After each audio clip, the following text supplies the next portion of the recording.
법무부 장관 대행님, 네.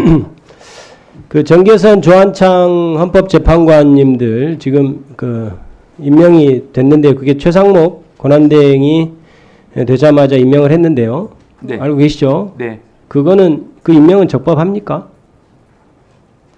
뭐 그 부분은 뭐 헌법재판소에서 현재까지 남아 있는 공석 한 분에 대한 그 부분에 대한 이제 판단과도 아니 관련되긴 제가 한데, 묻는 것은 예. 정계선 조한창 헌법재판관 임명한 최상목 권한대행의 행위가 적법하냐고요. 네, 일단 그 부분은 권한 대행의 판단 하에 이루어진 것으로 알고 있습니다. 적법하죠? 적법한지를 묻지 않습니까? 네, 제가? 이런 적법한 것으로 생각하고 적법하죠.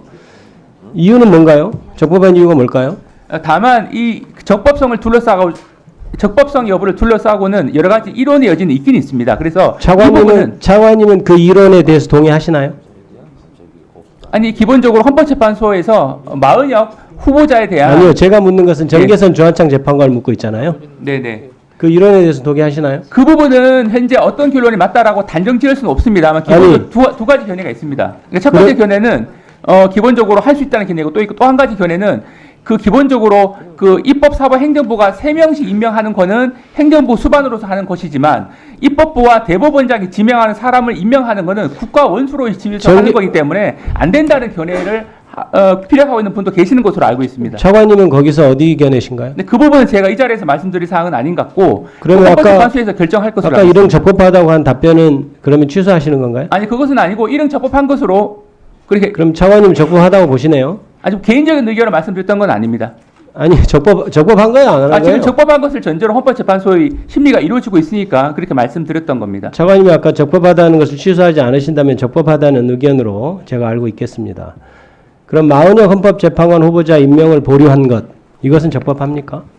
그 부분에 대해서는 앞에서 말씀드린 바대로 행정부가 독자적으로 지명할 수 있는 3명 외에 입법부와 대법원이 그 대법원장이 지명하는 총 6명에 대해서 대통령이 임명하는 행위 자체는 행정부의 수반으로서의 지위가 아니고 국가원수의 지위로서 한다는 지위다. 거죠? 그렇기 때문에 달리 봐야 된다는 견해도 있는 것으로 알고 있어서 그것이 한 가지 쟁점이 되고 있고 또 한 가지가 과연 이제 그동안 우리 그 헌정 역사상으로 그 국회 선출 몫을 어떤 식으로 정하는 것이 맞는지에 대한 여러 가지 이론이 있는 오늘 것으로 시간이 알고 굉장히 있습니다. 짧아서 제가 간단하게 좀 묻겠습니다.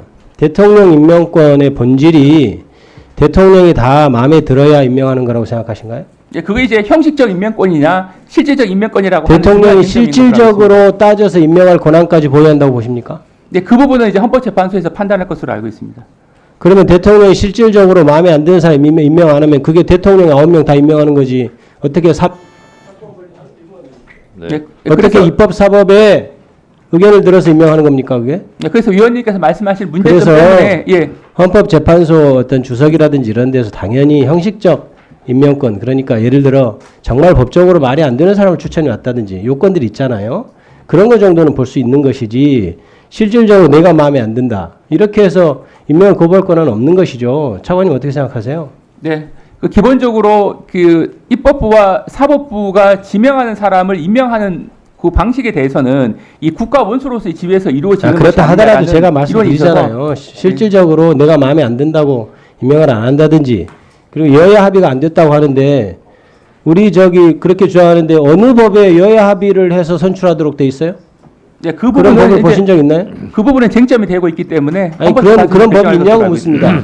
여야 합의를 통해서 선출해야 된다는 규정이 있는지를 물어요. 명문의 규정은 없습니다. 명문 규정이 없죠. 네, 그렇습니다. 그런데도 여야 합의가 안 돼서 헌법재판관을 임명할 수 없다라고 하는 것은 법적으로 해석의 범위를 넘어선 것 아닌가요? 다만 국회 선출이라고 하는 문헌의 해석을 둘러싼 이론이 존재한다라고 말씀드립니다. 왜 법을 넘어서서 해석을 합니까? 법에 여야 합의를 해서 선출하라 이런 게 있다면 당연히 여야 합의를 해야 되겠죠. 근데 그런 문헌이 없잖아요. 선출한 사람을 임명하도록 되어 있는데 왜 갑자기 어느 누가 나타나서 여야 합의가 있어야 한다고 법에도 없는 규정을 들이댑니까? 그게 법치주의로서 가능한 거라고 생각하신가요? 다만 국회에서 선출한 헌법재판관의 상징적 의미를 고려해 봤을 때는 여야 모두 인정할 수 있는 사람을 임명하는 것이 맞다라는 판단이 가능하고 그동안 2000년, 2006년, 2012년도에도 있어도 법적으로 용인되는 것은 한계를 넘어선 것이죠. 그 부분은 헌법재판소에서 판단할 것으로 알고 있습니다. 그 헌법재판소에서 답변할 사안인지도 모르겠는데 어쨌든 법무차관님 있잖아요. 네.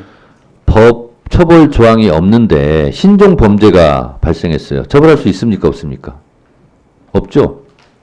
그거하고 좀 사안이 좀 아예 다를 것 없잖아요, 같습니다. 일단. 네네네. 그게 조형 법정주의죠. 마찬가지로 그 반대의 개념으로 생각하면 작위든 부작위든 법 조항대로 해야 되는 게 맞잖아요. 그렇죠? 근데 최상목 대행은 여야 합의가 있으면 임명하겠다. 근데 여야 합의가 있으면 임명한다라는 법 조항이 없잖아요. 그렇기 때문에 부작위에 의한 헌법 법률 위배를 하고 있다라고 답변하는 게 맞죠. 우리 헌법은 소급 입법도 위원이잖아요. 왜 없는 법정을 끌어다가 여야가 합의해야 임명할 수 있다. 명백한 위법행위죠. 그 자체가. 네, 법무부 차관이 이거를 명백하게 알고 있음에도 불구하고 뭘 눈치 보고 그 답변을 안 하고 있어요? 네, 다만 그동안 우리 다만 헌법재판소- 얘기하지 마시고요. 제가 말한 부분에 대해서 뭐가 잘못됐어요? 그냥 그대로 답변하시면 될 거 가지고. 그리고 그것을 최상목 대행이 받아들이고 안 받아들이고는 그분의 몫이지만 아니, 법을 정확하게 해석하고 집행해야 될 법무부 장관 직무대행께서 그걸 뭘 우물대고 자꾸 이렇게 둘러대려고 그래요. 명백하잖아요. 법조항이 없잖아요, 그게. 그럼 위법이지. 다음은